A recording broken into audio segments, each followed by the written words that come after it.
Hello friends, இது உங்களுக்கு green தமிழா. இனி நம்ம மூவி ரிவ்யூல rise of the planet of the apes படத்தோட ரிவ்யூ தான் பார்க்க போறோம். இந்த படத்தோட ரிவ்யூ பொறுத்தவரை நம்ம சேனல் சப்ஸ்கிரைப் பண்ணி உங்க ஃப்ரெண்ட்ஸ் சப்போர்ட் பண்ணுங்க.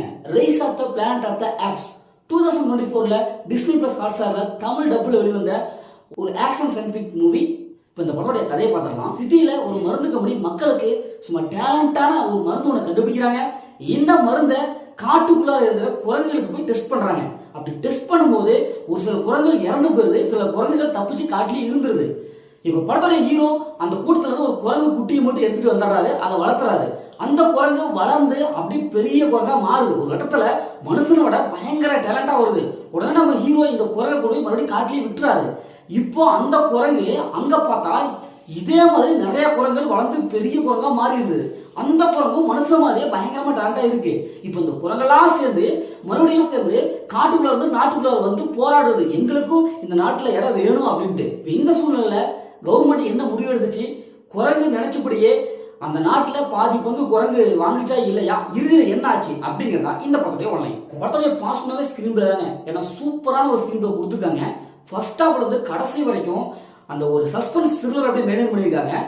எஃப்எஃப்எஃப் ஜிஜி சும்மா அல்டிமேட்டா இருக்கு. தமிழ் டப்புடு செமையா இருக்கு. அந்த குரங்கு வாய்ஸ் எல்லாம் செமையா கொடுத்துருக்காங்க.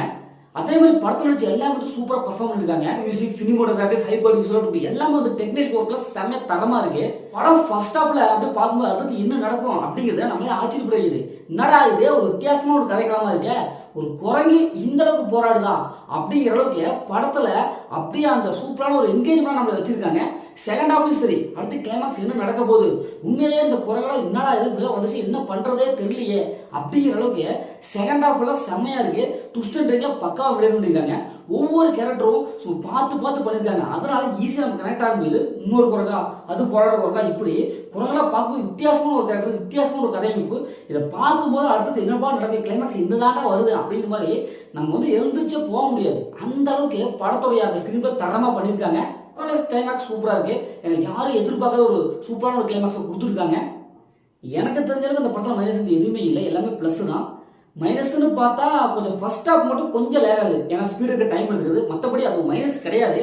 இருந்தாலும் ஏதாவது ஒரு புள்ளியாவது, இப்போ ஏதாவது ஒரு சூப்பராக இருக்குன்னா ஏதாவது ஒரு விஷயம் வந்து ஒரு டிஸ்ட்ரிக்டாக சொல்லணும் இல்லையா, அதே மாதிரி தான் ஃபர்ஸ்ட் ஹாஃப் இன்னும் கொஞ்சம் அந்த ஃபர்ஸ்ட் ஒரு 10 நிமிஷம் கொஞ்சம் ஸ்பீடாக காமிச்சிருக்கலாமோ அப்படின்னு தான் தோணுது. மற்றபடி இந்த படத்தில் மைனஸ் இருக்கிறது எதுவுமே இல்லை.